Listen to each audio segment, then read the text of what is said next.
Тікелей эфирге қатысушылар. Бүгін сіздермен жалпыға бірдей декларациялау мәселесін талқылаймыз. Спикер бізде бүгін Ерсайын Көптілеуұлы жеке тұлғалардың кірістерінің әкімшілендіру басқармасының бас сарапшысы. Модератор мен Калменова Гульжан. Добрый день, наши уважаемые зрители. Мы сегодня будем говорить о всеобщем декларировании. В этом мне поможет Ерсайын. Енді жалпыға бірдей декларациялау бойынша айтатын болсақ, бізде декларация жалпы 2021 жылдан бастап алды. 2021 жылы бірінші кезең бойынша бізде мемлекеттік қызметкерлер, олардың жұбайлары жалпы 580 мыңға жуық жеке тұлға декларация шеңберіне енді. Екінші кезең бойынша бізде мына квази мемлекеттік сектордың жаңа қызметкерлері және олардың жұбайлары жалпы саны 2,1 миллион адам декларация шеңберіне енді.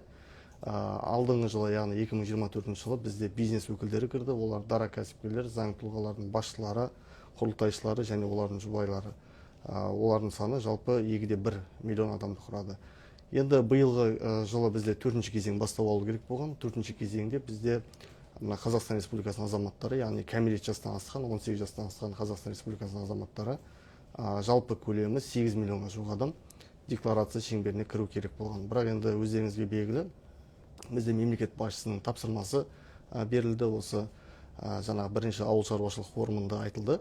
Бұнда мына қазіргі кезде өздеріңізге белгілі мына базалардың барлығы цифрландырылды. Уәкілетті органдардың мәліметтерінің барлығы цифрландырылғаннан кейін осы 4-ші кезеңнің декларация өткізудің қажет еместігін қайта қарау мәселесі, яғни концепциясын қайта қарау мәселесі талқыланды.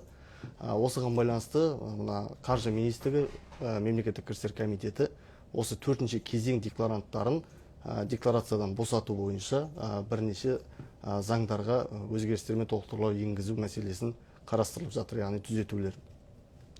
Бұл бойынша бізде жаңағы 250 нысанды активтер мен міндеттемелер туралы декларациясы тек келесі тұлғаларға сақталатын болады. Олар егерде шетелде мүлкі болса, яғни Қазақстан Республикасы азаматының шетелде мүлкі болатын болса, қандай да бір мемлекеттік тіркеуге немесе өзге де тіркеуге жататын қандай да бір мүлкі болатын болса, ол кісілерге 250 нысанды тапсыру міндеті әлі сақталады. Сонымен жеке практикамен айналысатын адамдар, бұлар бізде адвокаттар, жеке сот орындаушылары, нотариустар, бұл кісілер осы 2025 жылы жалпыға бірдей декларация шеңберіне ену қажет 250 нысанды тапсырып. Ол кісілерге міндет түрде сақталады. Сосын бізде сайланбалы кандидаттар бар, мысалы әкімдікке, болмаса осы депутаттыққа сайланатын кісілер, олар енді мына біздің сыбайлас жемқорлыққа қарсы іс-қимыл туралы заң талаптарына сәйкес ол кісілер 250 нысанды тапсырады. Сосын мына банктердің, сосын жаңағы бағалы нарықтардың қатысушылары, егер олардың үлесі жаңағы ірі қатысушы болатын болса, ол кісілерге декларация тапсырады. Енді біз шетелде мүлік деген түсінікті, қандай мүліктер кіретіне кішкене тоқталып кетейік. Егер шетелде жылжымайтын мүлік көліктеріңіз болатын болса, жылжымайтын мүлік ол деген отырғанымыз жер учаскесі, тұрғын үй, жаңағы өзге де нысандар, көлік енді болса да түсінікті, ол жаңағы автокөлік болуы мүмкін, болмаса кеме, яхты, әуе көліктері, осылардың барлығы сол көлік жаңағы сөзіне кіреді. Одан кейін шетелде банк есепшоттарыңызда жалпы сомасы 1000 айлық есептік көрсеткіштен асатын ақша қаражаттар болса, бұл жерде жиынтығында, яғни сізде бір есепшотта бірнеше бөлігі, келесі есепшотта бірнеше бөлігі болуы мүмкін. Сонымен қатар ол ақша қаражаттары әр елде болуы мүмкін. Жалпы жиынтығында 1000 айлық есептік көрсеткіштен асатын ақша қаражаты болатын болса, қазір енді ол 3,7 миллион теңгені құрайды. Сондай ақша қаражаттарыңыз болса, шетелде ол міндетті түрде 250 нысанды тапсырады. Сонымен қатар шетелде инвестициялық бағалы металдар, тұрғын үй құрылысына қатысу үлесі, брокерлік шоттардағы ақша, авторлық құқық, сосын дебиторлық, кредиторлық берешек болатын болса, осының барлығы. Егер осы мүліктер шетелде болатын болса, онда сіздер 250 нысанды тапсыратын боласыздар. Егер жалпыға бірдей декларацияның шеңберіне енбеген болсаңыздар. Одан кейін өздеріңізге белгілі, бізде 270 нысаны бар. Бұл мүліктер жаңағы кірістер мен мүліктер туралы 270 нысанды декларациясы. Енді салық кодексінің қазіргі редакциясына сәйкес бізде 250 нысан тапсырған кісілер одан кейін жыл сайын 270 нысан тапсыру керек болған. Енді осы жаңағы декларация шеңберінен босату мәселесі қарастырылғаннан кейін 270 нысан тапсыру көпшілік бөлігіне міндетті болмайды. 270 нысан міндетті түрде мемлекеттік қызметшілер және олардың жұбайлары, квази мемлекеттік сектордың басшылары және олардың жұбайларына олар сақталады. Яғни ол кісілер жыл сайын 270 нысан тапсырып отыратын болады. Сосын коммерциялық емес ұйымдардың басшылары, құрылтайшылары, сосын акционерлік қоғамның жаңағы үлескерлері, егер үлестің көлемі 10%-дан асатын болса, ол кісілер жыл сайын 270 нысан тапсырады. Жеке практикамен айналысатын адамдар, нотариустар, адвокаттар, жеке сот орындаушылары жыл сайын декларация табыс ететін болады. Сосын ерекше атап өтетін нәрсе, бұл жерде көп адамдар айтады, енді дара кәсіпкерлер тапсырады ма, тапсырмайды ма деген сияқты.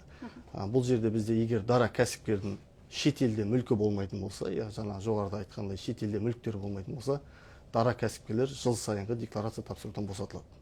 Алайда жаңа заң тұлғалардың басшылары, құрылтайшылары, олар жыл сайын декларация тапсыратын болады. Сосын бізде ерекше атап өтетін нәрсе, бұл бір жыл көлемінде егер 20 мың айлық есептік көрсеткіштен асатын мүлік алған жағдайда, ол кісілерге 270 нысанын тапсыруға міндеті болады. Мысалға деп айтайық, сізде 2025 жылы жалпы құны 80 миллионға татитын бір мүлікті сатып алдыңыз.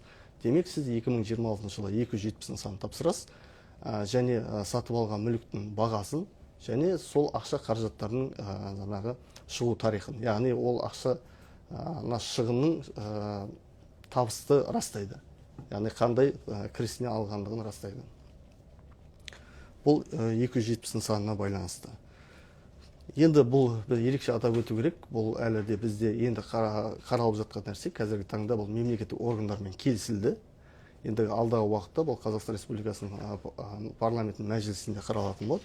Егер күшіне енетін болса, жаңағы 250-270 жоғарыда аталған кісілерге ғана тапсыру міндеті туындайды. Ал азаматтардың қалған бөліктері, ол егер мемлекеттік қызметкер болмаса, шетелде мүлкі болмаса, заң тұлғаның басшысы, құрылтайшысы болмаса, жаңағы декларация тапсыру міндеті туындамайды. Менде қысқаша осы, егер сұрақтар болса. Рахмет. Енді осы өзекті мәселе бойынша болғандықтан соң көп сұрақтар бізге түседі. Біріншіден, мысалы, банктерден алынған несиелерді декларацияда көрсетуге қажет пе?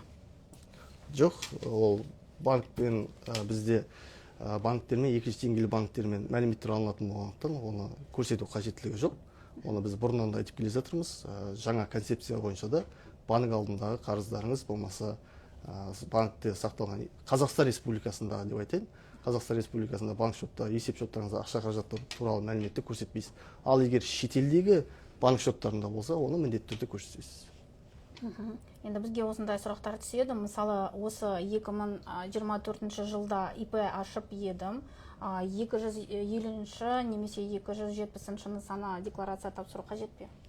2024 жылы ашқан болса, бізде қалай? 2024 жылдың бірінші қаңтарындағы жағдай бойынша, егер ол дара кәсіпкер ретінде тіркелген болса, ол кісі ана жылы үшінші кезеңмен кіру керек еді декларацияға. Енді үшінші кезеңмен кірмегеніне қарағанда, ол кісі 2024-дің бірінші қаңтарынан кейін ашқан. Енді қазіргі қолданыстағы салық заңнамасына, салық кодексіне сәйкес бұл кісіде міндет туындайды. Дегенмен де жаңа концепцияға сәйкес, егер бұл кісіде шетелде мүлік болмаса, содан кейін жаңағы жеке практикамен айналысатын тұлға болмаса, бұл кісіге декларация тапсыру міндеті жоқ. Рахмет. Қандай бізде? Көп балалы ата-аналарға жеке табыс жеңілдетіп жатыр, бірақ 270 форма тапсырмаймыз ба? Осындай сұрақ келіп түсті. Бұл енді жаңағы вычетке байланысты, шегерімге байланысты қойылған сұрақ болса керек. Егер де жаңағы көп балалы жаңағы өзінің шегерімі бар, оны жұмыс берушіге бұл кісі береді, және оны кейін 270 нысанында тапсырып, тиісті құжаттарды тіркеп растайды. Декларацияда басқа мүлік деген бөлімінде қандай мүлік көрсетуге керек? Өзге де мүлік дегеніміз бұл енді бізде өзі мүлік мемлекеттік тіркеуге жататын мүліктер болады. Мемлекеттік тіркеуге жатқан мүліктерді көрсету қажеттілігі жоқ декларацияда, бірақ өзге де мүліктер түрі бар. Оның бағасы өте құнды болуы мүмкін. Өзге де мүлік деп отырғанымыз сол. Егер де оның бірлік құны 1000 айлық есептік көрсеткіштен асатын болса, кейін оны сатып, бір қандай да бір бағалы мүлік алу мүмкіндігі бар. Сондықтан кейін растау оңай болу үшін, біз айтамыз, егер құны 1000 айлық есептік көрсеткіштен асатын болса, оны тәуелсіз бағалаушылардан бағалатып, соны декларацияда көрсетуге құқылы. Енді ерсайын қайтадан айту керек, вот мысалы осындай сұрақтарға ИП, ТО иелері 2025 жылда тапсырмайтын болды ма сонда 250-270 нысандары? Қолданыстағы салық кодексіне сәйкес ол кісілер әлі міндет сақталды. Бірақ мен жоғарыда айтып өттім, мемлекет басшысының тапсырмасына байланысты бізде жаңа концепция осы қарастырылып жатыр. Егер оны жаңағы қолданысқа енгізетін болса, яғни жаңағы бізде енді өзінің заңдылықтары бар ғой, парламентте қаралады. Одан кейін егер қолданысқа енетін болса, шетелде мүлкі болмаса, осыны ерекше атап өткенде, шетелде мүлкі болмаса, сосын бір жыл көлемінде жаңағы 20 мың айлық есептік көрсеткіштен асатын мүлік сатып алмаған жағдайда ол кісілерде міндет туындамайды. Келесі сұрақ бізде ТО-ға алынған кредит табыс болып табылады ма? Жоқ, ол заңды тұлғаның өзінің кірісі, бұл жеке тұлғаның кірісіне қатысты емес. Рахмет. Акция сатып алса қай декларацияға көрсетеді? Акция сатып алсаңыз, енді егер сіз декларацияның шеңберіне кірген болсаңыз, онда жаңа 270 нысанында, ал егер декларация шеңберіне енді кіретін болсаңыз, 250 нысанында мүлік ретінде көрсетесіз. Мемлекеттік қызметкерлерге декларация тапсырған кезде жалақы көрсету керек пе? Жоқ, мемлекеттік қызметкерлер көрсетілмейді. Өйткені ол жаңа жұмыс беруші онда есеп беріп жатыр, 200-ші форма дейміз ғой. Ол мәліметтер бізге белгілі, сондықтан декларация көрсету қажеттілігі жоқ. Келесі сұрақ бізде осындай. Неліктен декларацияда тек 10 мың айлық есептік көрсеткіштер дейінгі қолма-қол ақша көрсетіледі? 10 мың айлық есептік көрсеткіш бұл өте көп қойылатын сұрақ. Біз тек қана 10 мың айлық есептік деп қойған себебіміз ол коммуналдық бақылау жаңағы жүргізу үшін. Егерде ол үлкен сума қоятын болсақ, егер біз ол кісінің ақша қаражаттарын өз көзімізбен көрмейміз, тексермейміз ғой. Сондықтан да ол үлкен мүмкіндік ашады. Өзінің кейінгі, былайша айтайық, заңсыз болмаса көлеңкелі бизнестен тапқан ақшасын заңдастыруға үлкен мүмкіндік ашады. Сондықтан да оның кез келген суманы көрсете салу мүмкіндігі туындайды. Сондықтан тек қана 10 мың. Одан көп ақша қаражаттар болатын болса, біз банк есеп шотына салуға кеңес береміз. Негізінде сұрақтарға бүкіл жауап бердіңіз. Ерсайын, осы бүгін тікелей эфирде негізінде сізбен біраз мәселені талқыладық. Уақыт бөліп келгеніңізге көп рахмет сізге. Сау болыңыздар.